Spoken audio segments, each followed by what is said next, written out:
Well, hello, welcome again to a reading through of the Homeric Hymn to Apollo, and I got up to line 89. So it begins Ata epe omesin te telutes te ton horkon. So, but when she had sworn from Omnumi, and she had completed, so both of these are aorists without any augment. She had completed the Horkon, the oath. Remember in the earlier bit, the island of Delos demanded that Leto swear the great oath of the gods. Delos men, and we've got Theoi de, I think probably to balance it here. So Delos rejoiced greatly. This is an imperfect, so began to rejoice greatly at the gonos, probably the birth here, of the far-shooting lord, Anactos from Anax. But Leto, for 9 days, and Enia noctas, and for 9 nights, Elptois with, well, perhaps unexpected, perhaps almost hopeless, desperate, odinesen, these are birth pangs.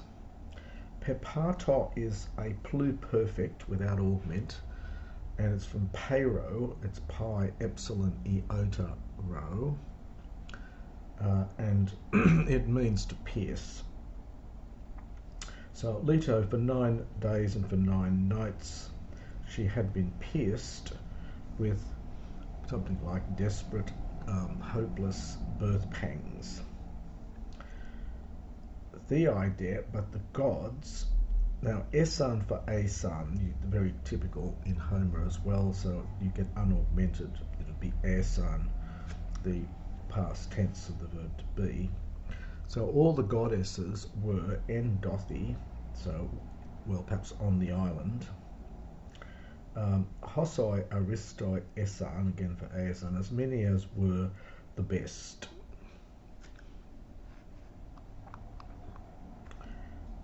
And we have now a list of these: Dione and Rhea and Ichnaei and Themis and Agastonos, Amphitrite. Amphitrite, well, sorry, the Amphitrite is the goddess. Agastonos, it's something like loud moaning.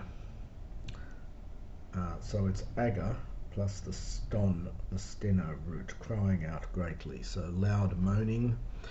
The goddesses that we have listed here represent the older Titan deities, rarely found in Homer, but they do appear in Hesiod. And so it's loud moaning Amphitrite, and the other immortal gods. Nospin, apart from, and it takes a genitive, apart from white-armed Hera. You can see the roots here, the Olene, that's the arm, and the Lucas white. So all apart from white-armed Hera. For she sat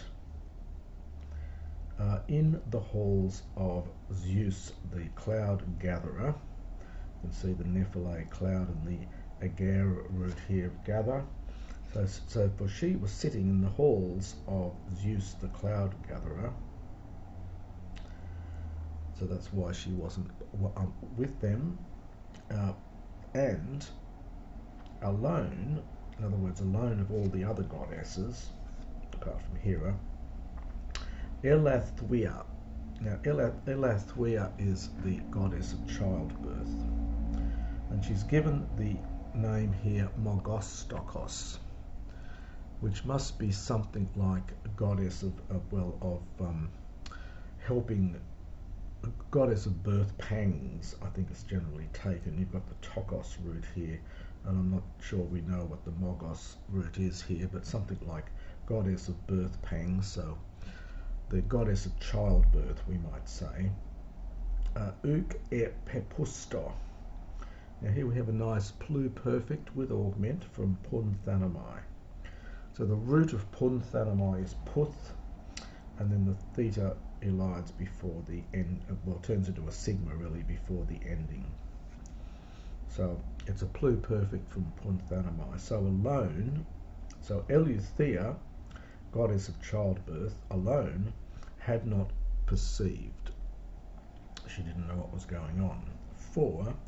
Haystot, she sat on the Olympian height under golden clouds, presumably put there by Hera.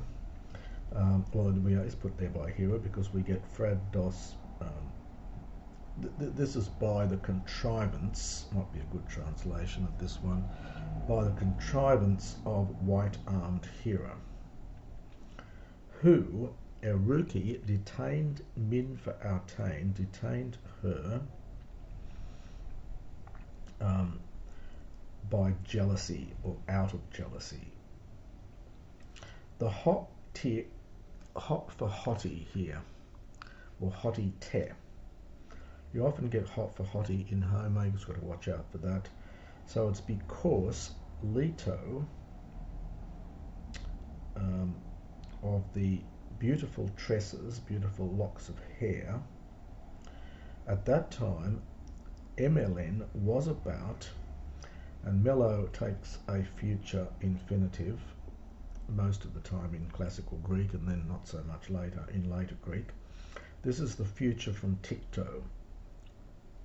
It's tikto, texamai, etekon, tetoga, the principal parts. So this is from texamai, and this is the future infinitive after Melo. So it's because Leto at that time was about to give birth, or sorry, Leto with the beautiful tresses was about to give birth to a son who was blameless and strong. And again, we've got the ara here. You could say then, perhaps, but or you can just leave it untranslated.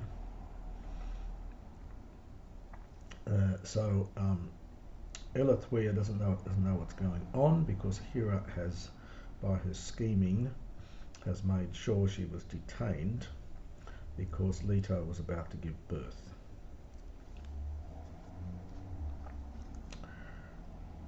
I dirin pru pempsan eoctimenes aponesu axonin Eileithuian. Now the high here is going to refer to the goddesses. So the goddesses literally sent ahead, sent forth, Iris, or Iris. Now this is the messenger goddess, Iris, from the well-built island, from the well-founded island, perhaps better. Ax emin, again another future infinitive. The emin ending, it's got to get used to, it's a future infinitive ending in the Homeric dialect, and this is from ago. So with the intention of bringing Eileithuia, well, they have to bribe her, so it says here now, huposcominai, promising her, understood, a megan hormon. This is a necklace, and it appears to be, it's 9 cubits long, so it's a very, very large necklace even for a goddess. So promising a great necklace, 9 cubits long, menon. This is a participle. It's formed from the verb iro, epsilon iota rho omega. This is the perfect passive. Iro in the sense of to fasten together. So this is having been fastened with golden threads. So they send off Iris to get Eileithuia with this bribe of a necklace, a very large one.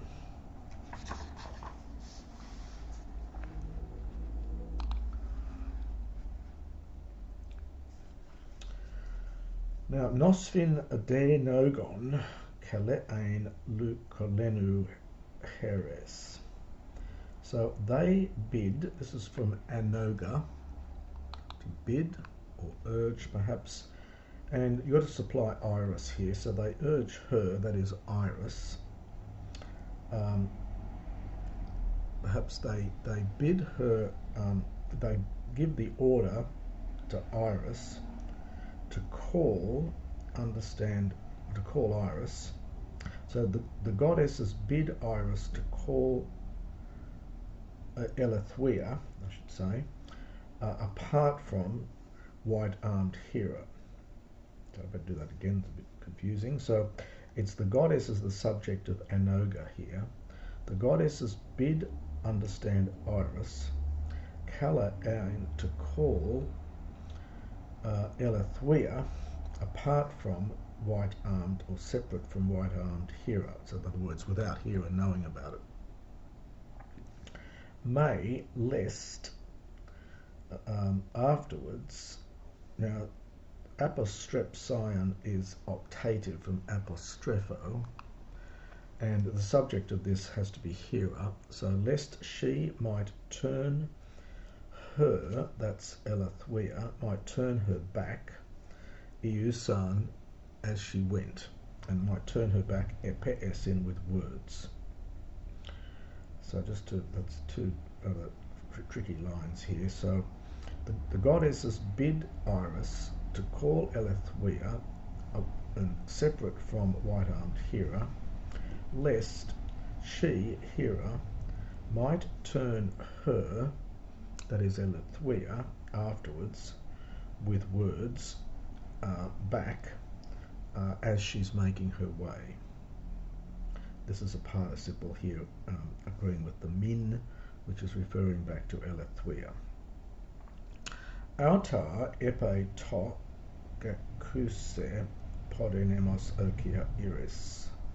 But when Iris, the swift Iris with whose feet are like the wind, when she heard, this is imperfect, this is aorist without augment. So when Iris, swift with feet like wings, heard this, Bei Theain, accordingly she went to run. In other words, she set off on the run. Takios dedi anus pan to mes egu. This is from di annuo, which means to complete or accomplish. Mes egu means the space in the middle between where she was and where she has to be. So it's literally quickly she accomplished, we would say, the whole journey in between. Autar epe, but when she came to the steep, to Olympus, that steep abode, the hedos of the gods. Hedos normally just means seat, of course. Abode of the gods. Let's check I've got this all set up. Autica, forthwith. Now we want a participle, which is the next line here. So it's ek pro kalisamene. So calling Eileithuia, so calling out Eileithuia, thurasdi, to the outside, or perhaps to the door literally, but often means just to the outside, from the hall, she addressed her with winged words. So, but forthwith, having invited or having called out Eileithuia outside from, almost to come outside from the hall, she addressed her with winged words. Panta malhos epetalon Olympia domata kusai. Now the participle here is akusai. So it's panta, all the things, got to supply which, got to supply the goddesses, which is the subject understood of this, all the things which the goddesses who have the Olympian houses, so who inhabit the Olympian houses, as they had instructed. So the Panta really is going after this. So she addressed her with winged words, all of these winged words, very much as the goddesses who hold or live in the Olympian houses, Epetelon from epitello, had instructed, understand her. Te darathumon epethen enistathes in philoisi, and accordingly they persuaded her,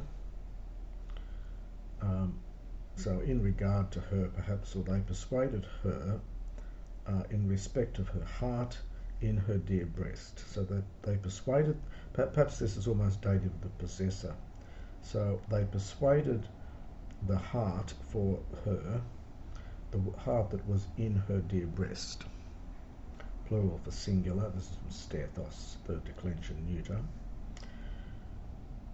And barn, now this is barn for Bearsan, they went, homoia, like to, now tre rosi is from tres, it's a adjective, timid, peleisen, now what are these? They're a bird of some sort, let me just think for a second. Doves, of course, I should remember that one, doves. So they went like to timid doves. They went on their feet like to timid doves. And ithmath is an accusative of respect. It means step. And ithmas is a step. So in regard to their steps. So they went in regard to their steps on their feet like to winged doves. It's a very funny expression, but the line resembles fairly closely Iliad 5, 7, 7, 8. You might like to compare. Ut epidolu ebaine. Now here we get this mogos, stokos, Eileithuia again. So Eileithuia, one who helps out in childbirth, perhaps assists with the pains of childbirth, and the epi goes with the bino. So she set foot upon Delos. So we get Timesis here. Ut, so for when. So when Eileithuia, goddess of childbirth, set foot upon Delos, tain poti de tokos hele. Oh, I see. At that time, indeed, tokos, this is the birth, connected with tikto, the birth took tain her. That, of course, is Leto. So in other words, as soon as Eileithuia sets foot on Delos, then childbirth took her at that time, and men oi nasen from menoinio, very Homeric word meaning longed or desired. So she desired tekesthai, to give birth. This is the aorist infinitive from tikto. Amphidephoniki bali peke. So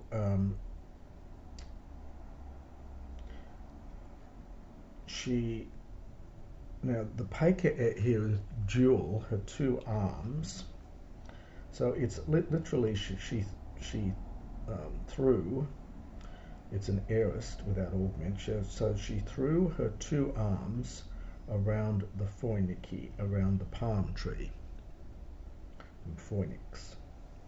And eraser, she sort of planted her knees, so we would say she placed her knees on the lemoni malaka, on the soft meadow.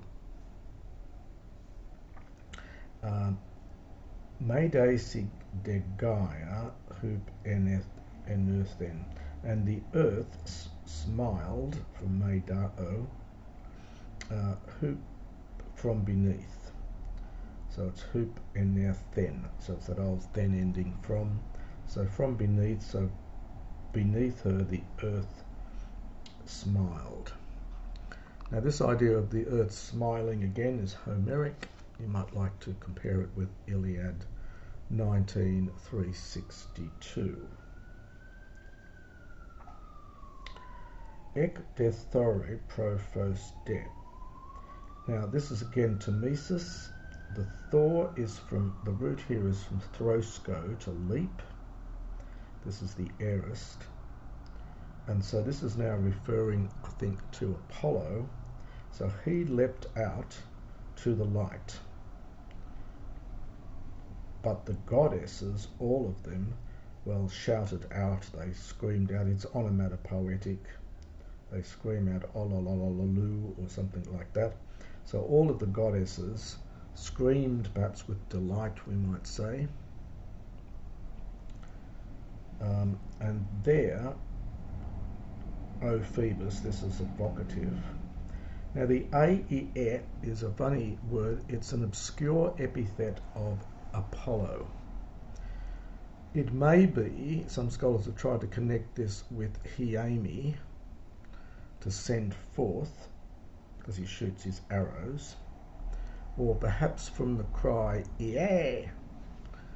In any case, it's, you can't, what do you do in English? I'm just going to translate it as great or noble or something.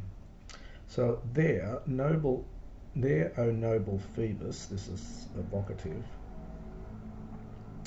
The goddesses, Loon, this is like luo, and it's an imperfect, so that they began to wash you with beautiful water.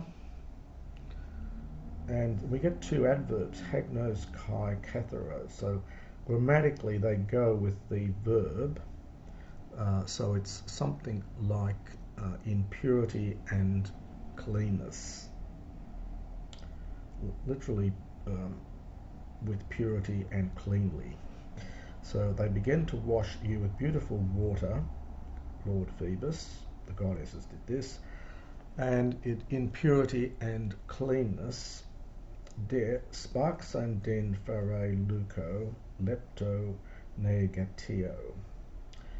The verb here, sparksan, is from the verb spargo. You get other verbs cognate with this later on, but this verb in this form is only here. It means to put in swaddling clothes. So they swaddled, understand you, in a phare is like a garment, a robe, which was white, and lepto, well, thin, in the sense of delicate. And negatio, the meaning of this word is uncertain. Some have tried to connect it, take the ne out at the beginning, and so think of it as unworn, and so probably newly worn. So it's a robe which is white, thin, and newly worn, in other words, worn for the first time. Peridocrucion strophon hekan. Hekan is from Hyami, it's an aorist from Hyami, very difficult verb. So it goes with the peri, so they placed around you a golden strophon, this is a twisted band connected with strepho. Nor then did his mother, Thesato, aorist from thao, to give suck to suckle.